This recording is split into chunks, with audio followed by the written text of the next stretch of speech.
Hi నమస్తే, welcome to I news.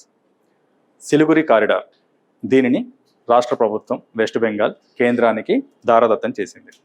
ఇంతకుముందు TMC అధికారంలో ఉన్నప్పుడు కేంద్రానికి మమతా బెనర్జీకి సయోధ్య లేకపోవడం వల్ల కేంద్రం ఎన్నిసార్లు సిలిగురి గురించి మాట్లాడినా రాష్ట్ర ప్రభుత్వం యాక్సెప్ట్ చేయలేదు. బట్ ఇప్పుడు డబుల్ ఇంజిన్ సర్కార్ రావడం వల్ల, అంటే కేంద్రంలోనూ రాష్ట్రంలో ఒకే పార్టీ అధికారంలోకి రావడం వల్ల ముఖ్యమంత్రి సువేందు అధికారి ప్రభుత్వంలోకి వచ్చిన మరుక్షణమే సిలిగురి కారిడార్ని కేంద్రానికి అప్పచెప్పారు. ఎందుకు అంత ఇంపార్టెన్స్ ఇవ్వడం జరిగింది, ఎందుకు ఆగా మేఘాల మీద సిలిగురి కారిడార్ని కేంద్రానికి ఇవ్వడం జరిగింది, సో దాని గొప్పతనం ఏంటి, దాని ఇంపార్టెన్స్ ఏంటి అనేది ఇప్పుడు చూద్దాం.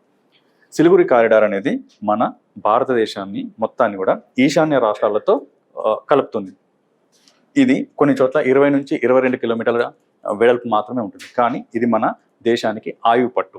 ఎందుకంటే మన దేశాన్ని ఇటు సిక్కిం, మేఘాలయ, అస్సాం, అరుణాచల్ ప్రదేశ్, నాగాలాండ్, మణిపూర్, మిజోరాం, త్రిపుర ఇలా ఈ 8 రాష్ట్రాలకి మన దేశాన్ని లింక్ చేస్తున్న ప్రాంతం సిలిగురి కారిడార్.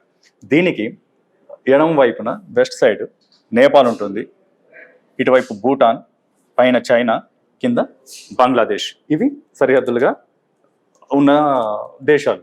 చైనాకి సిలిగురి కారిడార్కి చాలా డిస్టెన్స్ చాలా తక్కువ. సో ఎప్పుడైనా చైనా కనుక మనం అటాక్ చేసినా, ఎందుకంటే డోక్లాం సంఘటన మనకు తెలుసు, అలాగే చైనా ఎప్పటికప్పుడు మన మీద ఏదో ఒక రకంగా గిల్లికజ్జాలు పెట్టుకుంటూనే ఉంది.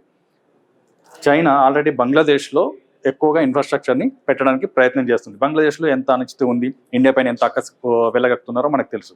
సో ఒకవేళ బంగ్లాదేశ్లో ఏదైనా తిరుగుబాటు జరిగి ఏదైనా భారతదేశం పైన అటాక్ చేయాల్సిన పరిస్థితి వస్తే ఫస్ట్ అటాక్ అనేది సిలిగురి కారిడార్ మీద జరుగుతుంది. అంటే ఈ చికెన్స్ నెక్ అనే దాన్ని గట్టిగా పట్టుకుంటారు. ఒకవేళ ఇది కనుక బంగ్లాదేశ్ చేతులకు, చైనా చేతులకు వెళ్ళింది అనుకో, ఈ 8 రాష్ట్రాలతోటి భారతదేశానికి ఉన్న కనెక్షన్ కట్ అయిపోతుంది. సో అందుకనే కేంద్ర ప్రభుత్వం వెస్ట్ బెంగాల్ దగ్గర నుంచి ఈ ప్రాంతాన్ని తీసుకోవడం జరిగింది. అంటే కేంద్రం చేతిలో ఉండడం వల్ల ఇప్పుడు ఏం జరుగుతుంది, ఆర్మీ కదలికలకు ఎక్కువ స్కోప్ ఉంటుంది. దాంతోపాటు రహదారులు, ట్రైన్ కనెక్టివిటీ, అండర్ గ్రౌండ్లోంచి కూడా కనెక్టివిటీకి కేంద్రం ఇంపార్టెన్స్ ఇస్తుంది. ఎందుకు అంటే ఒకవేళ ఏదైనా గొడవలు జరిగి, ఏదైనా యుద్ధం జరిగి, లేకపోతే ఏదైనా ఇది జరిగినప్పుడు చైనా కానీ బంగ్లాదేశ్ కానీ చికెన్ స్నేక్ను పట్టుకున్నప్పుడు అండర్ గ్రౌండ్ నుంచి మనం ఈ 8 రాష్ట్రాలకి కనెక్టివిటీ కోల్పోకుండా ఉండడం కోసం కేంద్రం సిలిగురి కారిడార్ని తన అధీనంలోకి తీసుకుంది. సిలిగురి కారిడార్ మన చేతుల్లో, అంటే కేంద్రం చేతుల్లో ఉండడం వల్ల 8 రాష్ట్రాలతోటి ఎట్టి పరిస్థితుల్లోనూ కనెక్టివిటీ కట్ అవ్వదు. చైనా గురించి మనకు తెలిసిన విషయం, ఎప్పుడు అవకాశం దొరికితే అప్పుడు ఆల్రెడీ టిబెట్ ప్రాంతాల్లో, బంగ్లాదేశ్ ప్రాంతాల్లో తను ఇన్ఫ్రాస్ట్రక్చర్ డెవలప్ చేస్తుంది. ఆల్రెడీ శ్రీలంకలో తను ఇన్ఫ్రాస్ట్రక్చర్ డెవలప్ చేసి శ్రీలంకను ఎలా తన అధీనంలోకి తీసుకుందో మనకు తెలుసు. భవిష్యత్తులో చైనా బంగ్లాదేశ్లో ఇన్ఫ్రాస్ట్రక్చర్ డెవలప్ చేసి దాన్ని కనుక తన గుప్పిట్లో పెట్టుకుంటే ఫస్ట్ ఎఫెక్ట్ అంతా కూడా ఈ చికెన్స్ నెక్కే. సో అందుకని కేంద్ర ప్రభుత్వం అప్రమత్తమై రాష్ట్ర ప్రభుత్వ పరిధిలో కాకుండా దీన్ని తన పరిధిలోకి తీసుకుంది.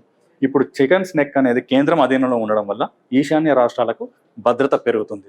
సో అందుకే కేంద్రం, రాష్ట్ర ప్రభుత్వం ఈ రెండు కూడా ఆగమేఘాల మీద సిలిగురి కారిడార్ని తమ అధీనంలోకి తీసుకోవడం జరిగింది. సబ్స్క్రైబ్ చేయండి, షేర్ చేయండి.